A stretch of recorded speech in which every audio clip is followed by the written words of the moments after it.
Les voy a invitar ahora a que cantemos el coro que dice Alfa, Omega.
Así puestos de pie, vamos a tener ahora el llamado a la adoración.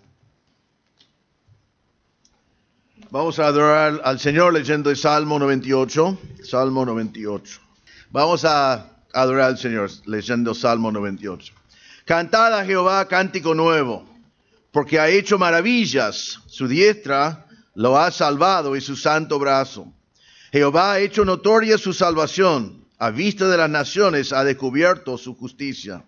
Se ha acordado de su misericordia y de su verdad para con la casa de Israel. Todos los términos de la tierra han visto la salvación de nuestro Dios. Cantad alegres a Jehová toda la tierra. Levantad la voz y aplaudid y cantad salmos. Cantad salmos a Jehová con arpa y voz de cántico. Aclamad con trompetas y sonidos de bocina delante del Rey Jehová. Brame el mar y su plenitud, el mundo y los que en él habitan. Los ríos baten las manos, los montes todos hagan regocijo delante de Jehová, porque vino a juzgar la tierra. Juzgará al mundo con justicia y a los pueblos con rectitud.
Señor, como el salmista hemos venido en esta tarde para cantar a ti un cántico nuevo.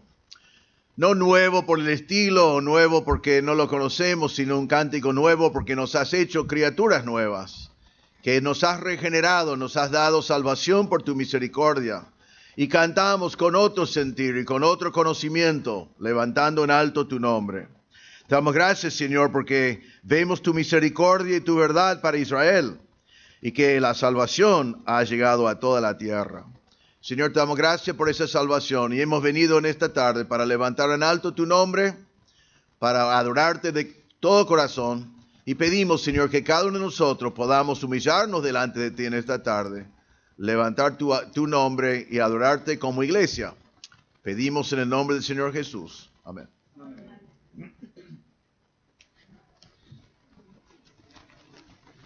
Así puestos de pie vamos a cantar el himno que dice: en la mansión donde Cristo está, allí no habrá tribulación.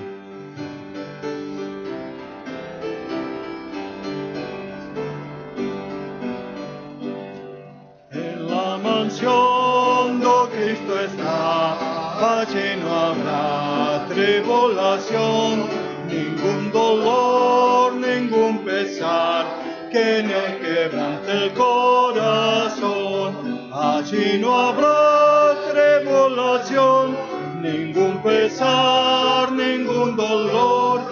Feliz será mi corazón en la presencia del Señor. Yo gozo cada día que su protección y gran amor. Es mejor estar allí en la presencia del Señor. Allí no habrá tribulación, ningún pesar, ningún dolor. Feliz será mi corazón en la presencia del Señor. Perfecto amor encontraré con el Señor en la mansión. Perfecta paz allí tendré con mi Jesús en comunión. Allí no habrá tribulación, ningún pesar, ningún dolor. Feliz será mi corazón en la presencia del Señor. Les voy a invitar que se queden de pie y vamos a cantar antes de tener el mensaje de la palabra de Dios. Mi Cristo, mi Rey, nadie es como tú.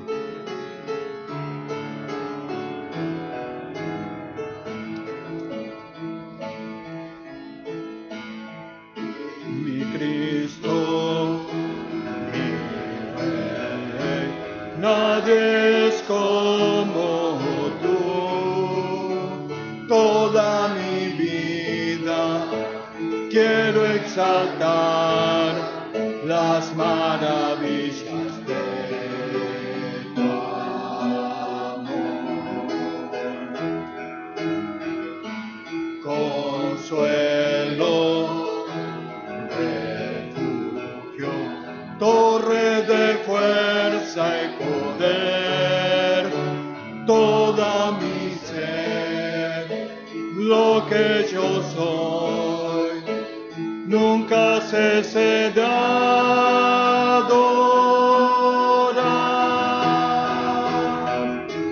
Canta al Señor toda la creación, honra y poder, majestad sea al Rey. Montes caerán y el mar rugirá al sonar de tu nombre. Canto con gozo al mirar tu poder. Por siempre yo te amaré y diré: incomparables promesas me das, Señor. Amén, por esas promesas que Él nos da, que son incomparables y que va a cumplir cada una. Pueden tomar sus asientos, vamos a dejar ahora que venga el pastor que va a traernos el mensaje de la palabra de Dios. Muy buenos días, hermanos, espero que estén bien en sus hogares. Tengo el privilegio de poder compartir con ustedes la palabra de Dios en este día, esperando que sea de gran bendición para ustedes. Quiero que vayamos al pasaje que tenemos delante de nosotros hoy, es el Salmo 130. Me gustaría compartir con ustedes, leerlo y después vamos a tener nuestra exposición del día de hoy. Dice así la palabra de Dios. Cántico gradual. De lo profundo, oh Jehová, a ti clamo. Señor, oye mi voz. Estén atentos tus oídos a la voz de mi súplica. Si mirares a los pecados, ¿quién, oh Señor, podrá mantenerse? Pero en ti hay perdón, para que seas reverenciado. Esperé yo a Jehová, esperó mi alma. En su palabra he esperado.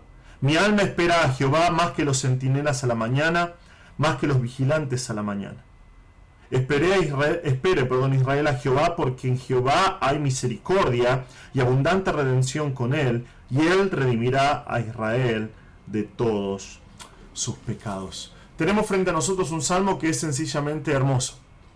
Es parte de un conjunto de salmos llamados los cánticos graduales, también son llamados los cánticos de las escaleras o de los escalones, cánticos de ascensión.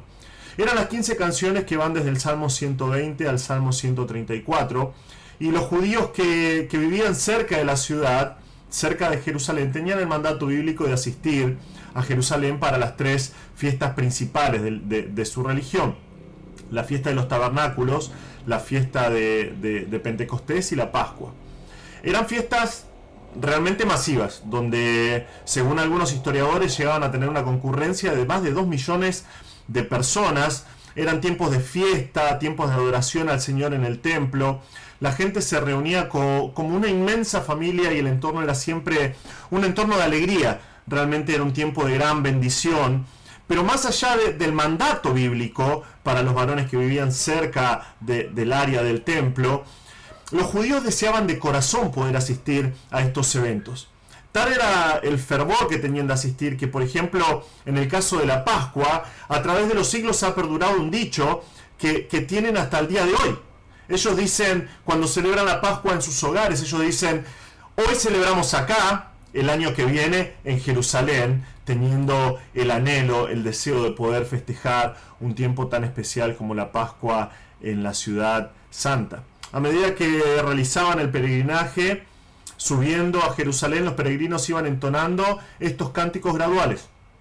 Por eso se llaman cánticos graduales. Cuando vos vas a Jerusalén, vos estás subiendo. La ciudad está ubicada sobre un monte, entonces necesariamente tenés que subir para llegar a Jerusalén. Cada uno de estos salmos encierra verdades impresionantes sobre la persona de Dios, sobre las bendiciones que la persona que sigue al Señor puede llegar a disfrutar. La persona que sigue al Señor de corazón va a ser bendecida de manera impresionante por el Señor. Hace poco tiempo atrás estudiábamos en nuestra iglesia el Salmo 128, que también es un cántico gradual, es un cántico de ascensión. En ese salmo Dios promete felicidad plena, una vida familiar plena. Promete prosperidad al hombre que teme al Señor y que anda en sus caminos. Y este es el tipo de verdades que encierran los cánticos graduales. Imagínate los peregrinos subiendo a Jerusalén, cantando estas verdades, recordando estas verdades acerca de Dios, acerca de las promesas de Dios para aquellos que siguen al Señor, con su corazón siendo preparado para los tiempos de celebración y adoración y sacrificios en el templo en Jerusalén. Este salmo que vamos a ver hoy, Salmo 130, tiene una progresión especial. En él podemos ver una persona, como acabamos de leer, que comienza en la más profunda desesperación, clamando al Señor en su culpa, y termina animando a otros a confiar, animando a otros a esperar en el Señor. También es un salmo que el Señor ha usado a lo largo de los siglos en la vida de muchos creyentes, en la vida de muchos cristianos prominentes. Por ejemplo, este salmo, Salmo 130, es uno de los 4 salmos favoritos de Martín Lutero, el padre de la Reforma. Y lo llamaba a este salmo uno de los salmos paulinos, decía él. Evidentemente, el apóstol Pablo no escribió ningún salmo de los que tenemos en el libro de los Salmos en el Antiguo Testamento. No había nacido todavía. Pero él llamaba a estos salmos, especialmente Salmo 130, uno de los salmos paulinos por el contenido del evangelio que presenta. Ve a una persona desesperada que recibe el perdón de Dios de pura gracia. Basado en este salmo fue que Martín Lutero escribió el himno llamado De Profundis, por las primeras palabras de este salmo en latín, de esta porción de las escrituras que dice que desde las profundidades esta persona está clamando a Dios. Hubo un momento en la vida de Martín Lutero, durante un periodo de tiempo llamado la Edad de Augsburgo, que se debatían las posturas teológicas de los reformadores, y eran discutidas con los teólogos católicos, y ellos trataban de refutar todas estas nuevas ideas que estaban teniendo los reformadores, que apoyaban lo que enseñaba la palabra de Dios. Entonces Lutero fue resguardado durante unos 6 meses más o menos en una fortaleza que se llama la fortaleza de Coburgo, porque era peligroso que él estuviese expuesto al público. Entonces los otros creyentes, los otros hermanos en Cristo que amaban a Lutero, lo guardaron en este tiempo, en este lugar, y durante este tiempo realizó un montón de escritos, tradujo la Biblia, parte de la Biblia del latín al alemán, y es la Biblia que hasta el día de hoy usan los luteranos, y escribió cientos de cartas a sus amigos y hermanos en Cristo.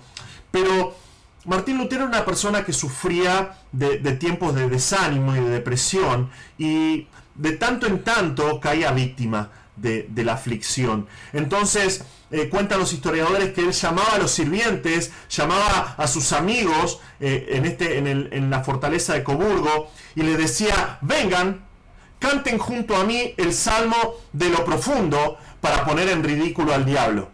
¿Qué es lo que quería decir Lutero con esto? Quería animarse a sí mismo y animar a los demás a cantar estas verdades de parte de Dios, diciendo: en este momento estoy en aflicción, pero puedo clamar al Señor, puedo encontrar misericordia y gracia en el Señor, y el diablo va a ser puesto en ridículo. También John Wesley, luego cuenta su propia biografía, que luego de ser un pastor anglicano por años, llega a la conclusión de que nunca había sido salvo. Luego de años de ser pastor, se da cuenta que nunca había creído en Cristo, que no tenía fe salvadora. Y según relata el pastor James Montgomery Boyce en su biografía, dice que el 24 de mayo de 1738, su corazón, abro su cita, ¿no? Su corazón estaba extrañamente cálido y realmente confiaba en Jesús para su salvación. Wesley asistió a un servicio vespertino en la Catedral de San Pablo, en el cual el Salmo 130 era cantado como un himno.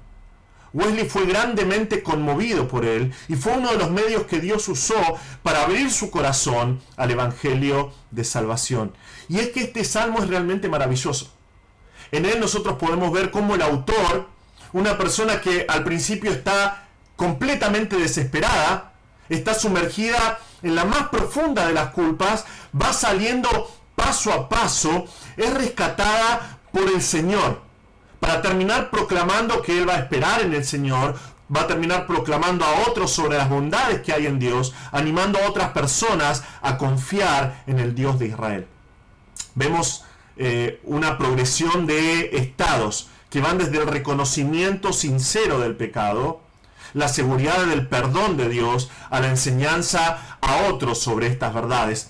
Vamos a acompañar al salmista, que hasta el día de hoy queda en el anonimato. Realmente no sabemos quién escribió este salmo, y en su peregrinaje nos va a llevar por todos estos estados. Vamos a comenzar su viaje a la santa ciudad en desesperación.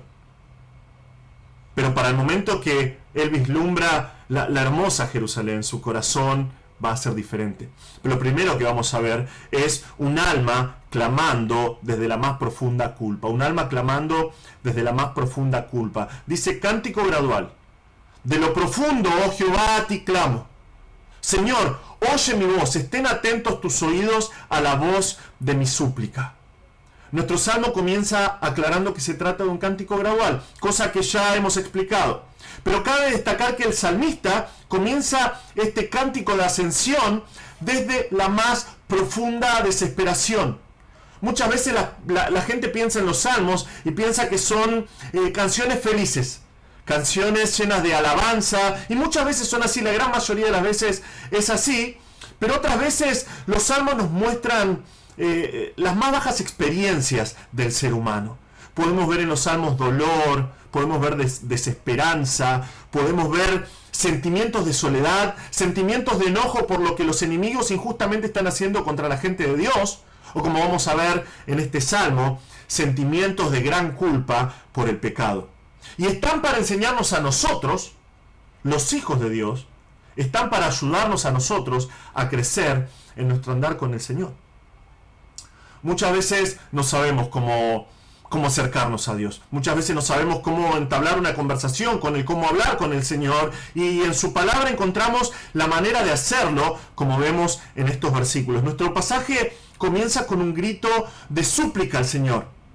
Dice, de lo profundo, oh Jehová, a ti clamo. Esta persona está en una situación desesperante. La palabra en el texto hebreo está en plural. Él está clamando desde las profundidades. Esta palabra se usa un par de veces en el Antiguo Testamento, siempre está relacionada a la profundidad del mar. Entonces el salmista, él siente que se está ahogando en las aguas más profundas. Él está en lo profundo de las aguas y está a punto de morir. Muy pronto va a perecer si nadie lo ayuda. Pero la frase también nos muestra que no es un incrédulo que habla acá.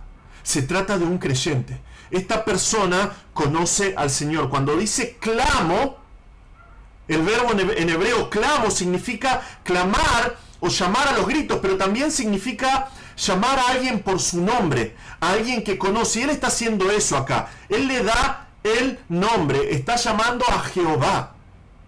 En hebreo está llamando a Yahweh, que nuestras transliteraciones dicen Jehová, el gran yo soy, el Dios de Israel, el único Dios verdadero. Él está clamando a Dios, él conoce a Dios. Y también lo vemos en versículo 2. Él está llamando al único Dios verdadero, al Dios que cada vez que se lo nombra a Jehová, se habla del Dios que permanece fiel a su pacto. Es al Señor a quien él está dirigiendo su súplica. ¿Por qué? Porque lo conoce. Fíjense lo que dice versículo 2. Señor, oye mi voz. Estén atentos tus oídos a la voz de mi súplica. El salmista llama acá al Señor Adonai, o sea, Señor. Él reconoce que está en un lugar, que Dios está en un lugar de autoridad, que es superior a él, que Dios tiene derechos sobre su vida. Definitivamente estamos hablando de una persona que es creyente, una persona que conoce a Dios. Y es tan grande su aflicción, es tan grande el peso en su alma, que pide de una manera imperativa que Dios escuche su voz. Es un mandato lo que vemos acá. Dice, Señor, oye mi voz. Es un imperativo. Da la idea de que Dios incline su oído para escuchar con atención lo que con súplicas está diciendo. No es que él está siendo irreverente al decirlo en forma de mandato, sino que está dejando en claro la aflicción que está atormentándolo. Una aflicción tal que él siente que se está ahogando y que está a punto de morir. ¿Cuál es la causa de su aflicción? Bueno, no es algo externo. No son pruebas de fe que Dios le ha puesto en su camino. Eso lo vemos en otros salmos, pero no lo vemos acá. No es persecución de parte de sus enemigos. Eso lo vemos en otros salmos también, pero no es el caso acá. Nuestro salmo deja en claro, y vamos a verlo esto en nuestro segundo punto, que la causa de su aflicción no es otra cosa que pecado. Pecado personal. Y la culpa que ese pecado trae como consecuencia. Otra vez vamos a verlo claramente en nuestro segundo punto. Vamos a ver la razón para la desesperación que proviene de considerar su pecado. Vamos a ver que la persona contra quien pecó es nada más y nada menos que Dios. Vemos que la causa de la desesperación de este creyente es que él acaba de pecar contra Dios. Entonces surge la pregunta, ¿cómo es que trata el creyente con el pecado? ¿Cómo lidia el creyente con el pecado? Porque todos si somos sinceros, todos hemos estado en ese lugar. Nosotros pecamos, tomamos malas decisiones, pecamos con nuestro corazón o con nuestros actos y de pronto llega la vergüenza. De pronto llega la culpa, el dolor por la rebeldía, una agonía que lleva a la persona a una condición de miseria espiritual. Llega el remordimiento por haber decidido mal y tener que afrontar las consecuencias. Podemos entender el propósito de este salmo. Mediante su testimonio, el autor habla a los santos que estaban subiendo a Jerusalén y estaban tratando con su pecado antes de llegar al templo a adorar. ¿Puedes imaginarte esta situación? Están organizando su viaje como familia y dicen, bueno, vamos a viajar a Jerusalén. Vamos a estar en Jerusalén para los sacrificios anuales. Vamos a adorar al Señor y vos tenés en tu corazón, el salmista tiene en su corazón, este pecado no confesado, esta culpa en su corazón que lo está carcomiendo por dentro. Pero también nos habla a nosotros. Este salmo nos habla a nosotros para ayudarnos a encaminar nuestros pasos luego de haber pecado y sentir este tipo de aflicción por haber ofendido al Señor. ¿Por qué es que sentimos culpa y pesar luego de que pecamos? Porque Dios nos creó a su imagen y semejanza. Y dentro de nuestra constitución nos ha dado algo que nos diferencia del resto de la creación. Dios ha puesto una conciencia en nosotros. Esto es algo que nosotros no vemos en los otros seres creados. No lo vemos en los animales, pero lo vemos en los seres humanos porque somos creación especial. Hemos sido creados a la imagen y semejanza de Dios. Esa conciencia que el Señor ha puesto en nosotros marca los límites dentro de los cuales podemos andar. Para el creyente, para el Hijo de Dios, la palabra de Dios moldea esos límites de acuerdo a la voluntad de Dios. Y nos marca lo que es pecado, y si pecamos, nos marca que estamos fuera de comunión con el Señor a causa de ese pecado. Esta conciencia que el Señor puso en nosotros es como un sistema de alarmas. Yo trabajo como mecánico, yo hago mantenimiento de ciertos equipos, y entre ellos tengo equipos que son tractores que cortan el pasto. Y estos vienen con sensores, distintos tipos de sensores que se activan cuando algo no está bien. Son alarmas que te indican que algo no está funcionando bien en el equipo. Una vez, un operador, mientras yo estaba haciendo mi recorrido, un operador estaba al costado del camino con su tractor, con el capot levantado. Cuando me acerqué a él, me di cuenta que evidentemente el motor había levantado temperatura, porque estaba tirando vapor y se sentía el calor de lejos. Cuando me puse cerca de él, pongo el contacto y la alarma automáticamente empezó a sonar, prendiendo luces rojas y sonando realmente de manera audible. Le pregunté al operador, ¿no escuchaste las alarmas? ¿No te diste cuenta que las alarmas te estaban diciendo que estabas haciendo algo que iba a terminar mal? Que se iba a romper el equipo. ¿Cómo llegaste a dejar que se rompa el tractor? El operador me dijo, No escuché las alarmas, estaba distraído, estaba escuchando música, por eso no presté atención a las alarmas, no vi las alarmas, no escuché las alarmas. Nosotros podemos cometer el mismo error que este operador del tractor. No prestar atención a las alarmas que nuestra conciencia nos da y seguir adelante de manera apesadumbrada, pero seguir adelante con nuestras cabezas duras y tomar malas decisiones hasta caer en el pecado. La diferencia es que nosotros no nos vamos a encontrar con un motor que está roto, sino con una sensación de culpa y angustia que carcome nuestro ser. Como dijo David en Salmo 32, versículos 3 y 4, él dice, mientras callé, él está hablando acerca de su pecado y haber ocultado su pecado y no haberlo confesado, y él dice, mientras callé, se envejecieron mis huesos por mi gemir todo el día, porque de día y de noche se agravó sobre mí tu mano, se volvió mi verdor en sequedades de verano. Está hablando de la condición terrible que estaba sufriendo por no venir delante del Señor y confesar su pecado. Es la antigua lucha del hombre desde su caída. Cuando el hombre peca contra Dios, inmediatamente se corta su comunión con el Señor. Aquel que es creyente, ¿verdad? El que no conoce al Señor no le suceden estas cosas, pero el hombre, el Hijo de Dios, cae e inmediatamente su corazón se llena de dolor y de culpa por el pecado. En el mundo, aquellos que no conocen al Señor no saben cómo tratar con la culpa. Nosotros podemos ver la aflicción, los problemas que causa la culpa. Aquellos luchando con la culpa no tienen más que culpar a otras personas y no tienen más que a otras personas para tratar de encontrar una respuesta a su aflicción. Pero nunca encuentran una respuesta concisa.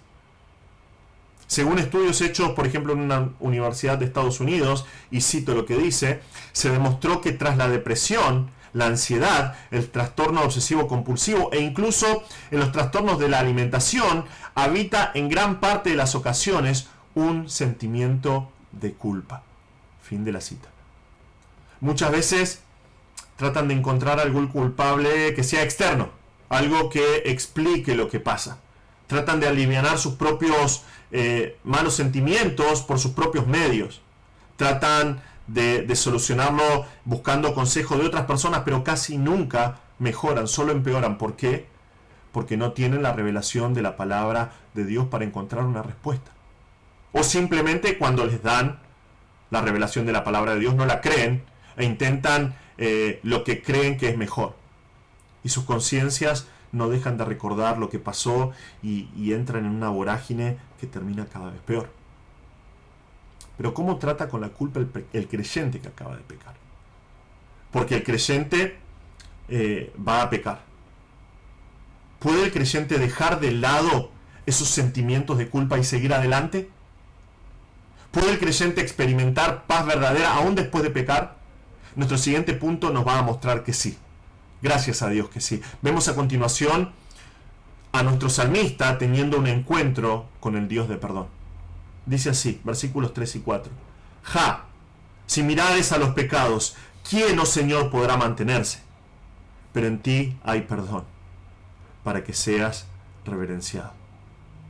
En estas breves palabras nosotros entendemos la razón para la semejante aflicción.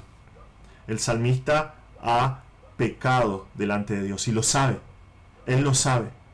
Sabe que el Señor es un Dios santo. Es un Dios que aborrece el pecado. Y es por eso que él estaba clamando al Señor y estaba pidiendo al Señor que lo escuche. Vean cómo considera su situación. Lo hace con una pregunta. Ja, esto es una abreviatura, es una forma más corta de llamar a Yahweh, a Jehová. Ja, si mirares a los pecados, ¿quién, oh Señor, podrá mantenerse? Si Dios mirara, es la idea de observar, da la idea de guardar un registro, de mantener, cumplir con lo pactado. Si Dios guardara un registro de los pecados, las iniquidades, las culpas de cada persona, ¿quién puede permanecer de pie? ¿Quién puede mantenerse? ¿Quién puede sostenerse? La idea es quién puede soportar el juicio de Dios por esos pecados. ¿Quién puede estar delante de Dios y decir, yo no tengo pecado que Dios pueda marcarme? O yo tengo estos pecados, pero son pocos y Dios los va a dejar pasar de largo. El salmista no se pregunta esto a sí mismo, sino que él hace la pregunta a Dios.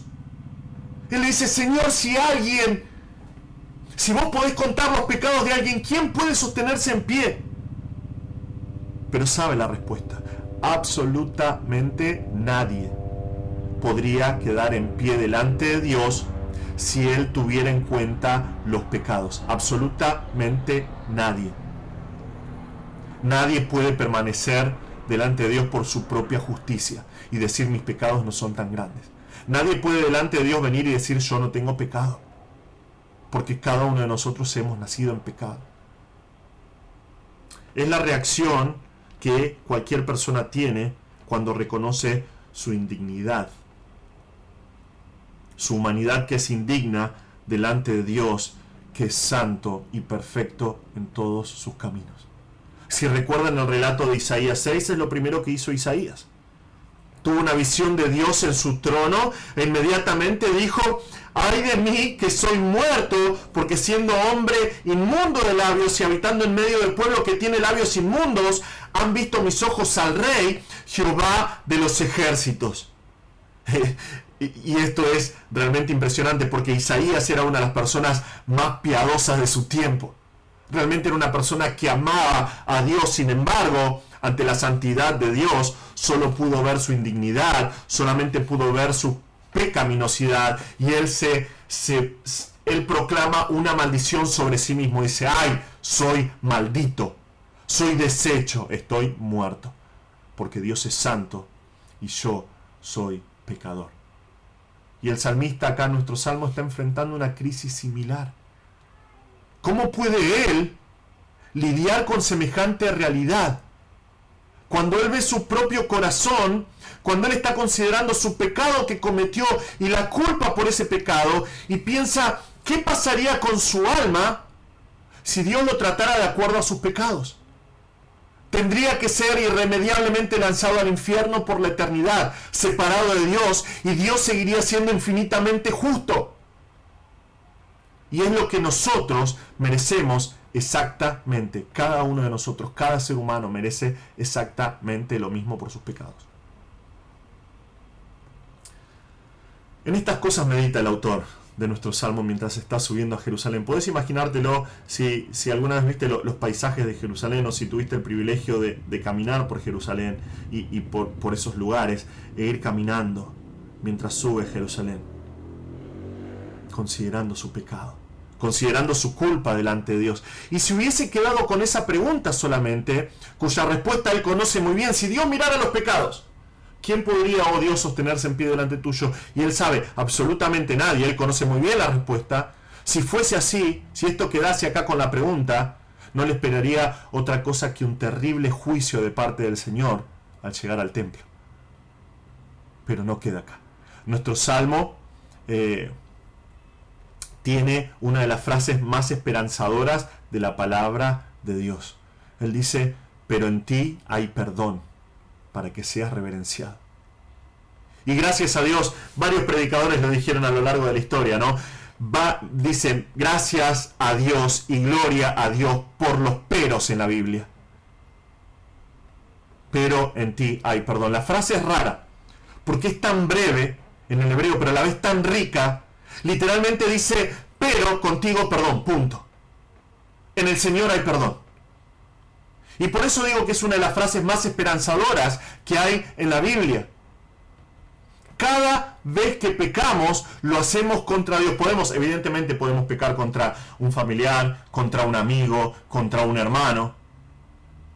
Pero cada vez que pecamos, primeramente lo hacemos contra Dios. David dijo esto en Salmo 51, 3 y 4. Él dijo, yo conozco mis rebeliones y mi pecado está siempre delante de mí. Contra ti solo he pecado y he hecho lo malo delante de tus ojos, para que sea reconocido justo en tu palabra y tenido por puro en tu juicio.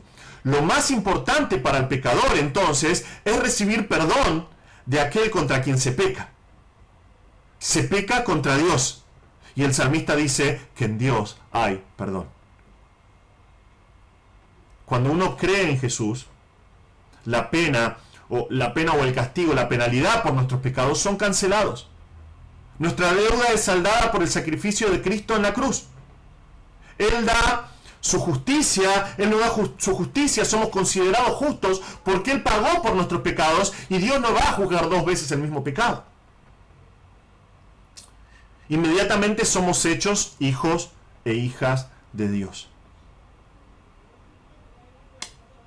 Pero pronto, en nuestro andar cristiano, muy pronto luego de nuestra conversión, nos damos cuenta que no somos perfectos, estamos lejos de ser perfectos. Y esto va a ser así. Nosotros vamos a ser perfectos en la eternidad. La presencia del pecado está en nosotros todavía, y nosotros cada vez que pecamos, experimentamos la tristeza de haber ofendido a Dios, de haber pecado solamente contra Dios. La culpa de haber pecado contra aquel que envió a su Hijo por nosotros. Si no hay este tipo de dolor por el pecado, posiblemente nunca hayas creído en Cristo realmente, posiblemente no seas salvo. Porque la palabra de Dios nos dice claramente que el cristiano que peca tiene este quebrantamiento en la comunión con Dios y comienza a sufrir esa separación de Dios por el pecado. Entonces cuando pecamos, y vamos a pecar, si sos creyente vas a pecar hasta el día que estés en la gloria, necesitamos del perdón de Dios. Necesitamos del perdón de Dios. Necesitamos confesar en arrepentimiento nuestros pecados para restaurar esa comunión con nuestro Padre y recobrar así el gozo de nuestro andar con Cristo. Lo precioso es que este salmo nos dice que en Dios hay perdón. En Dios hay perdón, no hay lugar a dudas. El salmo lo deja en claro. Pero contigo, perdón, el salmista dice, pero contigo, Señor, le está hablando al Señor, pero contigo, perdón. No hay lugar a dudas. No hay pero solo hay perdón para este grupo de personas. No existe, solo hay un perdón para este tipo de pecados y para este tipo de pecados no. El Señor perdona completamente todos los pecados de aquellos que se acercan a Él. Es por eso que la Biblia dice que cuando el pecado abundó, sobreabundó la gracia para el perdón. La gracia sobreabundó y por medio de esa gracia hay perdón. En Dios hay perdón. Dios perdona todo pecado. Dios perdona absolutamente todo pecado. Dios perdona a los asesinos. Por eso perdonó a David. ¿Te pusiste a considerar alguna vez la vida de David? Él era un hombre conforme al corazón de Dios. Amén, era un hombre conforme al corazón de Dios. Pero él pecó horriblemente. Él tomó una mujer que no era de él.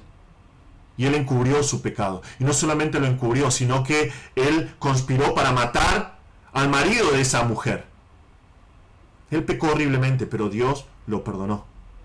Dios lo perdonó. Porque en Dios hay perdón. Dios perdona a aquellos que no escuchan su plan y quieren andar en sus propios caminos. Por eso Dios perdonó a Abraham. Cuando Dios le dijo a Abraham que en él serían benditas todas las naciones en su descendencia, él no esperó a Dios. Él tomó a Agar por esposa y tuvo a Ismael. Pero Dios lo perdonó y después le dio a Isaac. Dios perdona a los mentirosos, aún aquellos que mienten con maldición. Es por eso que perdonó a Pedro y lo hizo una de las columnas de la iglesia. Pedro negó al Señor, lo negó 3 veces, lo negó con maldición, diciendo no conozco a tal tipo. Sin embargo, Dios lo perdonó. Dios perdona a los corruptos. Es por eso que perdonó a Zaqueo y cambió su vida. Dios es un Dios de perdón. Como dice Nehemías 9, es uno de los 3 pasajes del Antiguo Testamento que tiene esta palabra como un sustantivo, la palabra perdón. Y dice, no quisieron oír hablando de Israel, ni se acordaron de tus maravillas que habías hecho con ellos. Antes endurecieron su cerviz y en su rebelión pensaron poner caudillo para volverse a su servidumbre. Pero tú eres Dios que perdonas. Literalmente en hebreo dice, pero tú eres un Dios de perdón, clemente y piadoso, tardo para la ira y grande en misericordia, porque no los abandonaste. Además, cuando hicieron para sí becerro de fundición y dijeron, este es tu Dios que te hizo subir de Egipto, y cometieron grandes abominaciones, tú, con todo, por tus muchas misericordias, no los abandonaste en el desierto. La columna de nube no se apartó de ellos de día para guiarlos en el camino, ni de noche la columna de fuego para alumbrarles el camino por el cual habían de ir. Y enviaste tu buen espíritu para enseñarles, y no retiraste tu maná de su boca, y les diste agua para su sed. Los sustentaste 40 años en el desierto. De ninguna cosa tuvieron necesidad, sus vestidos no se envejecieron, ni se hincharon sus pies. Dios es un Dios de perdón. Dios perdona los pecados de los suyos. Es un perdón que es inmediato. Vemos acá en el pasaje, en esta corta frase, que no es un perdón futuro, es presente. No dice que habrá perdón, no dice que hubo perdón en el Señor. En el Señor hay perdón. En el Señor perdón ahora al momento de clamar y de rogar por ese perdón en arrepentimiento. Dios no nos pone en penitencia luego de arrepentirnos. Dios no nos pone a prueba por nuestro pecado. Por supuesto que va a haber consecuencias por nuestros pecados. Cada vez que pecamos va a haber consecuencias y estas van a seguir. Y estas van a variar en su gravedad, depende del pecado. Pero el perdón de parte de Dios es automático, es inmediato. Nosotros somos tan diferentes del Señor que no llegamos a comprender la magnitud de este tipo de perdón. Y es por eso que muchos creyentes caminan miserablemente sus vidas, no creyendo que Dios perdona así. Andan de un lado para el otro miserablemente en su dolor, cargando con la culpa por su pecado, diciendo: Dios no me puede perdonar esto, Dios no puede perdonar, la gracia de Dios no es tan grande como para cubrir este pecado, como para perdonarme de este pecado. Pero eso pasa por pensar en el Señor con nuestras mentes limitadas y no de acuerdo a la revelación que hay en la palabra de Dios. Este perdón, el salmista dice: pero en ti, perdón. Ese perdón se halla en Dios. No en el salmista, si no estaría perdido. Pero se halla en Dios. Este perdón es algo que es una parte de Dios, de la persona de Dios. Este perdón se encuentra en Dios, por lo tanto hay esperanza. Ahora, esta es una idea que no le gusta a las personas religiosas. La idea de la palabra de Dios predicada de esta manera. Gente con un espíritu casi fariseo que piensa y razona y dice que si los creyentes escuchan este tipo de mensajes y se les enseña que son perdonados de sus pecados, van a tomarlo como una licencia para pecar cada vez que quieran. Porque al final dicen: bueno, vamos a pecar, total, en Dios hay perdón. Creen que las personas van a aprovecharse de la gracia de Dios, que van a vivir en libertinaje porque en Dios hay perdón. Pero no hay nada más alejado de la realidad. No hay nada que esté más lejos de la verdad de la palabra de Dios. Vean las palabras del salmista. Dice: pero en ti hay perdón para que seas reverenciado. Pero en ti hay perdón para que seas reverenciado. En hebreo, cuando dice para qué, es la palabra lema'an. Y significa con el propósito, con el fin de. En Dios hay perdón, pero el propósito del perdón de Dios, la consecuencia inmediata en el corazón del creyente que recibe perdón, no es otra cosa que temor por Dios. Nuestra traducción acá dice ser reverenciado, pero esta palabra en el hebreo, más del 95% de las veces que se usa para hablar acerca de miedo, acerca de temor, acerca de terror. Y la menor cantidad de veces acerca de asombro o reverencia. Cuando vos pensás en tu pecado y considerás que pecaste contra este Dios que es santo y perfecto en todos sus juicios, un Dios que es justo en todos sus caminos, un Dios que aborrece el mal y que tiene todo el derecho de borrarnos de la faz de la tierra por nuestras iniquidades, pero nos perdona de pura gracia. Cuando vos considerás estas cosas y decís: yo merezco el infierno eterno, yo merezco que Dios envíe fuego desde el cielo para condenarme y destruirme por mi pecado, pero sin embargo, por su gracia y por su amor y su misericordia infinita me perdona, algo sucede dentro del corazón. te das cuenta de la diferencia entre el Señor y los hombres. Ves ese perdón como algo precioso y por nada en el mundo querés volver a ofender al Señor. Todo lo contrario. Querés servirle. Querés conocerlo más. Esto es contrario a lo que piensa el mundo. Cuando el creyente experimenta el perdón de Dios, aumenta su temor por Él. Cuando el creyente considera la gracia de Dios y considera su propia iniquidad, queda abrumado por ese perdón. Responde a su gracia con una vida de devoción, una vida de adoración, con deseos de servir a Dios. Entonces vemos a nuestro salmista. Él estaba agobiado por la culpa del pecado, pero él clama a Dios. Y él clama a Dios como si estuviese en las profundidades, a punto de ahogarse. Sabe que si Dios lo evalúa conforme a sus pecados, estaría perdido. Pero confiesa sus pecados delante de Dios. ¿Por qué? Porque sabe que en Dios hay perdón. Y él recibe el perdón de Dios y lo lleva a vivir en reverencia, en temor de Dios. ¿Cómo sigue nuestro salmo? ¿Qué es lo que sucede con el salmista una vez que recibe el perdón de Dios? Nosotros podemos ver la paciencia de un alma perdonada. Versículos 5 y 6 dice: esperé yo a Jehová. Esperó mi alma. En su palabra he esperado. Mi alma espera a Jehová más que los centinelas a la mañana, más que los vigilantes a la mañana. Nuestro pasaje presenta varias veces la palabra esperar. Los seres humanos estamos limitados por el tiempo y estamos acostumbrados a esperar constantemente. Es algo que no me agrada mucho, realmente, algo que detesto bastante. Esperamos. Tenemos que estar esperando constantemente en nuestra vida. Es una vida de esperar. Esperamos a que nos atiendan en un negocio. Esperamos los medios de transporte. En tiempos de pandemia esperamos que lleguen las cosas que compramos por correo, que lleguen.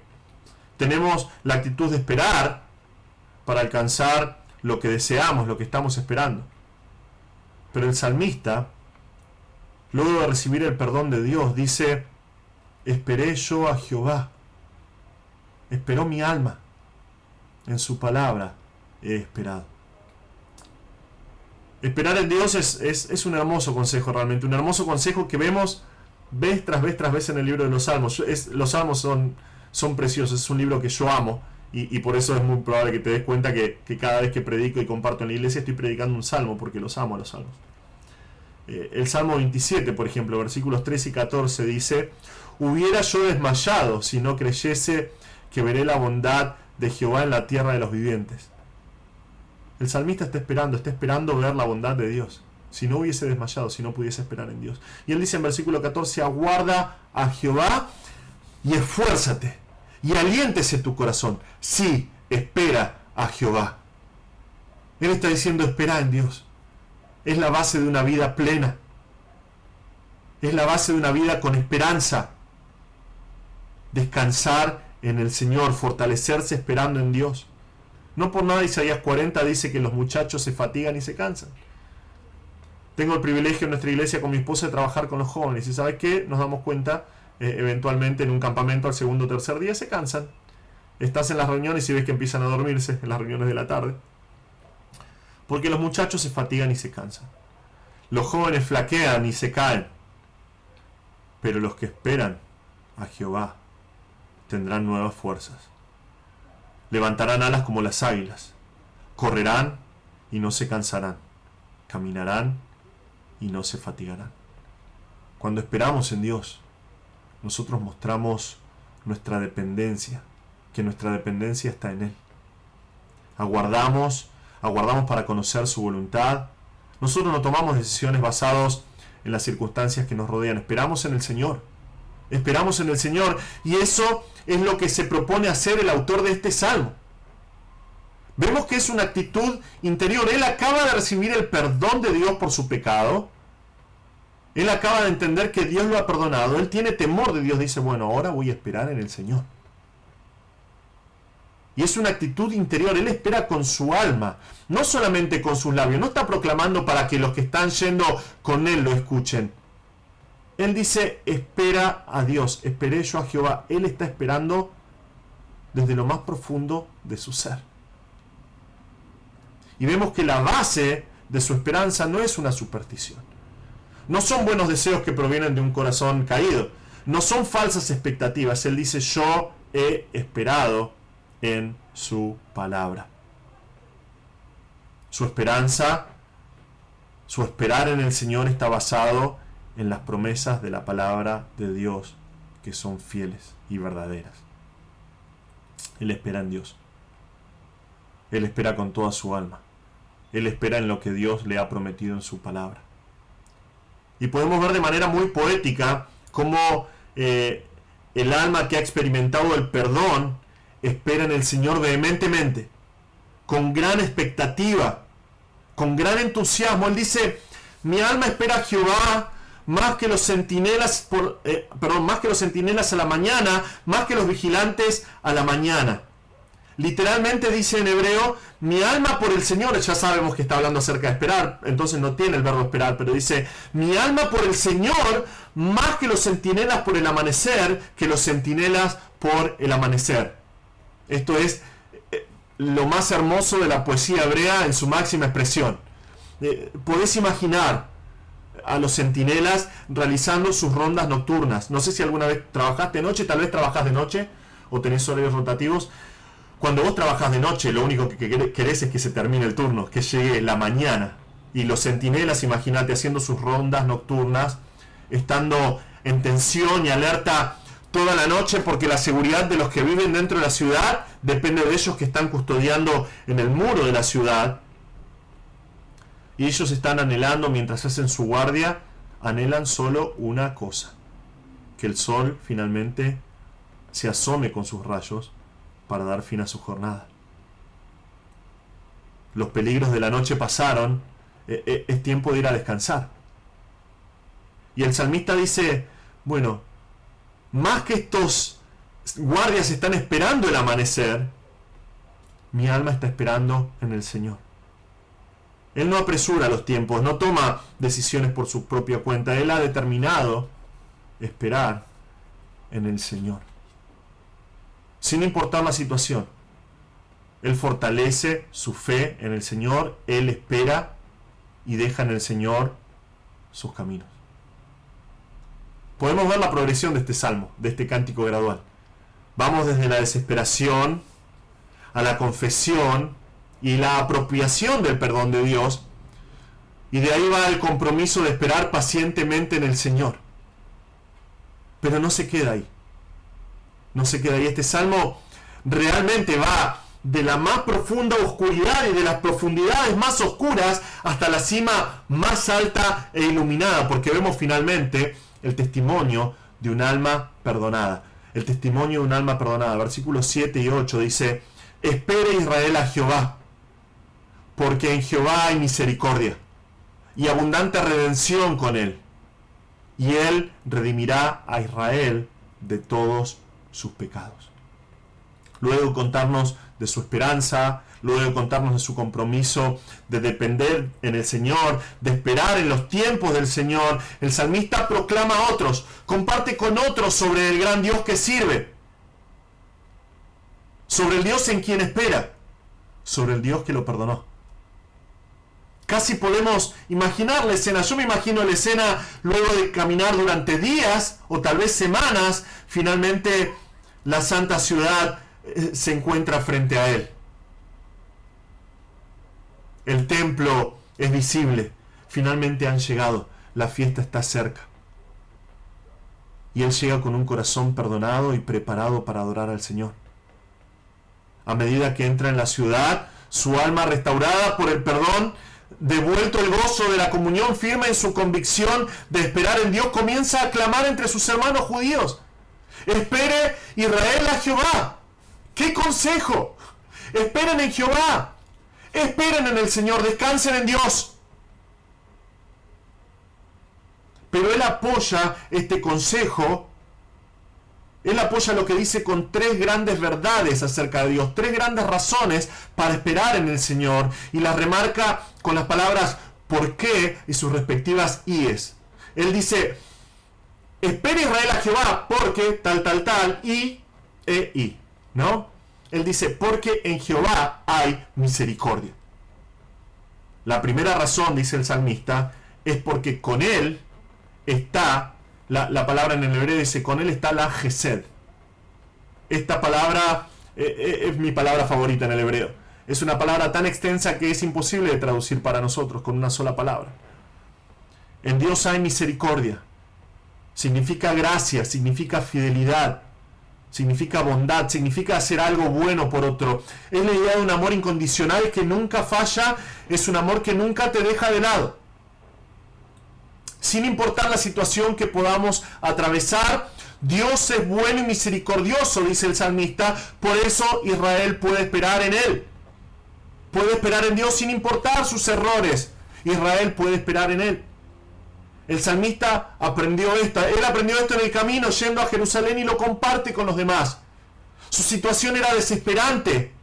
Era grande su culpa, pero clamó al Señor y halló perdón. ¿Por qué? Porque hay misericordia en Jehová. Y no solamente eso, dice, y abundante redención con Él. En esta época Dios había dado a Israel un sistema de sacrificios levíticos para tratar con sus pecados.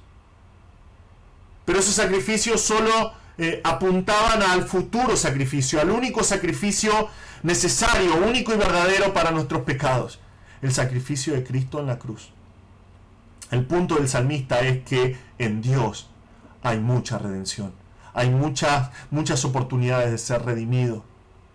Como dijo un predicador, ¿tenés un pecado grande? No temas, Dios tiene gracia que es aún mayor. En Dios hay redención. En el Señor hay mucha redención. Y finalmente dice, y Él redimirá a Israel de todos sus pecados. No existe un punto más alto que este en este momento. Luego de estar en las profundidades, Él llega a la cima. Y Él dice, Él asegura que va a llegar un momento en que Dios va a pagar el rescate. Él va a dar redención. No solamente a un individuo, sino a toda la nación. Un día Él redimirá a Israel de todos sus pecados. Un día Dios va a terminar con el pecado de Israel. Su comunión va a ser perfecta otra vez. Las profecías del Antiguo Testamento se van a cumplir. Por eso, en este momento que el salmista está escribiendo, ahora deben esperar en el Señor, porque la promesa que da es que un día Dios va a redimir a Israel de todos sus pecados. Es un salmo precioso, hermanos. Nuestro texto nos llevó en un viaje que realmente es ascendente, desde las profundidades de la culpa por el pecado. Nuestro salmista clamó al Señor. Él sabe que si Dios se pusiera a contar sus pecados, Él no podría estar en pie. Y es un salmo que nos ayuda a nosotros en nuestro andar con el Señor. Creo que cada uno de nosotros ha estado en esta situación. Cada uno de nosotros ha lidiado con el pecado que solamente nosotros y el Señor conocemos. El Señor conoce y nosotros conocemos. Creo que cada uno de nosotros ha estado en esta situación sintiendo esta pesadez, esta sensación de pesadumbre por el pecado, clamando al Señor por perdón. Sabiendo que si Dios tomara en cuenta esos pecados, nosotros tampoco podríamos estar en pie, ninguno de nosotros. Absolutamente nadie. Pero nuestro salmo nos cuenta una verdad que es gigante. En Dios hay perdón. Dios perdona a los suyos. Él le da la misericordia para seguir adelante. Aquellos que son hijos de Dios pueden encontrar el perdón en Dios. Él restaura nuestra comunión con Él. Hermanos, si estás atravesando un tiempo de culpa y tiempo de dolor y aflicción por causa de tu pecado, la palabra de Dios dice que no debe de ser así tu vida. No tenés necesidad de caminar miserablemente en este mundo por la culpa del pecado. Puedes ir al Señor y clamar desde las profundidades de tu pecado y ser perdonado. No hay necesidad de vivir en la culpa, no hay necesidad de vivir en el temor y en el pecado más. Pero nos dice este pasaje que el propósito de ese perdón es que temamos al Señor. Es por eso que el cristiano que va creciendo en su andar con el Señor, cada vez tiene que pecar menos. Cada vez tiene que ser menos tentado por lo que este mundo ofrece. El pecado en nuestro corazón tiene que tener cada vez menos fuerza. Porque cuando nosotros somos perdonados por el Señor, tememos al Señor. Somos perdonados para temerle. Y si decís, bueno, no experimento eso en mi vida, considera el precio de ese perdón. No es que Dios simplemente olvidó tu pecado. Alguien tuvo que pagar por tu pecado y tu culpa. Y fue Cristo, hermano. Cristo sufrió el dolor y la vergüenza para alcanzar tu perdón. Si realmente disfrutás del perdón de Dios, vas a vivir para temerle. Vas a vivir para adorarle. Vas a vivir para servirle. Y dejar cada vez más de lado ese pecado. Cuando el salmista experimentó ese perdón, automáticamente determinó vivir esperando en Dios. Hermano, si disfrutaste del perdón de Dios, vivís en un andar maduro con Él, esperando en el Señor, esperando en su palabra, descansando en el Señor, dependiendo de Él, o querés tomar tus propias ideas otra vez que te van a llevar al pecado y a la culpa. Determinaste anhelar al Señor y anhelar estar con Él como los centinelas al amanecer. Tenés ese anhelo ferviente, esa vehemencia en tu corazón por ir al Señor y su palabra, por ir al Señor en oración. Tomaste la determinación de decir, no importa lo que suceda a mi alrededor o la prueba por la cual esté pasando, yo voy a esperar en el Señor. El salmista determinó vivir esperando en Dios y proclamar estas verdades a los demás, compartiendo su esperanza con otros, la esperanza de perdón, la esperanza de estabilidad. Y es lo que nosotros tenemos que hacer, animar a nuestros hermanos, que en el Señor hay perdón, que vale la pena vivir para el Señor, vale la pena temer al Señor. Nosotros también tenemos la oportunidad, aun si estamos en las profundidades, de salir de ellas por el perdón y la gracia de Dios, esperando en el Señor y proclamando a otros sobre nuestro gran Redentor. Quiero aprovechar este último instante para hablarte a vos, amigo. Tal vez estás escuchando este mensaje y nunca conociste al Señor. Tal vez alguien compartió con vos este link. Tal vez no sabés qué va a pasar con tu vida si morís hoy. Tal vez, como el salmista en el texto, estás siendo atormentado por la culpa de tus pecados. Sabes que hay algo mal en tu corazón y sabes que no tenés el remedio para eso. No te tenés que quedar en esa condición. La Biblia nos dice que nosotros podemos saber si somos salvos. Podemos saber dónde vamos a pasar la eternidad. La Biblia nos habla de la provisión de Dios para los pecados. La Biblia nos habla de la provisión de Dios para tus pecados. Cristo vino al mundo a morir. Él vino a morir por los pecados. Cuando Él estaba colgando en la cruz, estaba cargando sobre sí mismo los pecados del mundo, tus pecados. Cristo es Dios hecho hombre. Él era perfecto. Él jamás pecó. Sin embargo, fue a la cruz para cargar con tus pecados. Él era el único que podía cargar con tu culpa, con tu mal, con tu iniquidad. Él murió por tus pecados. Y la Biblia promete que si vos reconocés que sos un pecador de todo corazón, si vos te arrepentís de tus pecados, si vos crees que Cristo vino a morir en tu lugar, la Biblia promete que Él te va a perdonar. Te va a dar vida eterna. Te va a enseñar a vivir en este mundo. Cristo dijo en Juan 6, todo el que el Padre me da, vendrá a mí, y el que a mí viene, no le echo fuera. Por favor, si estás atormentado por la culpa de tus pecados, vení a Cristo. Arrepentite de tus pecados. Cree en Él como tu Salvador. Él vino a morir por vos. Y Él te va a dar su perdón. Él te va a salvar. En Cristo hay perdón. Señor, te damos gracias por este tiempo. Gracias, Señor, por tu palabra. Gracias, Señor, por este impresionante salmo que nos muestra que en ti hay perdón para que tú seas reverenciado. Gracias, Señor, porque podemos aprender aún en la más profunda de nuestras culpas y dolor por el pecado, podemos encontrar perdón en ti. Pero que esto sea, Señor, para que al experimentar tu perdón nosotros vivamos en temor de ti. Que tu nombre sea exaltado y reverenciado y glorificado con nuestras vidas, Señor.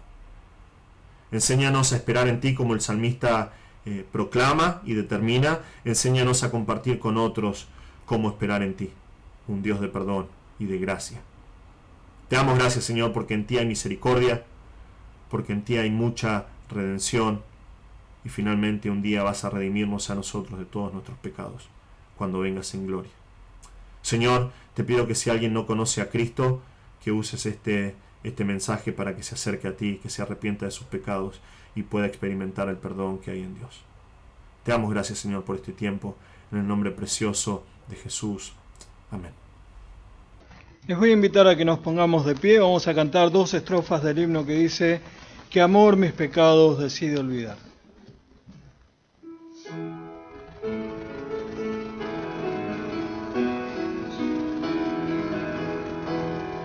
Que amor mis pecados decide olvidar, lanzados al mar no los quiere contar. Él siendo omnisciente olvida mi error.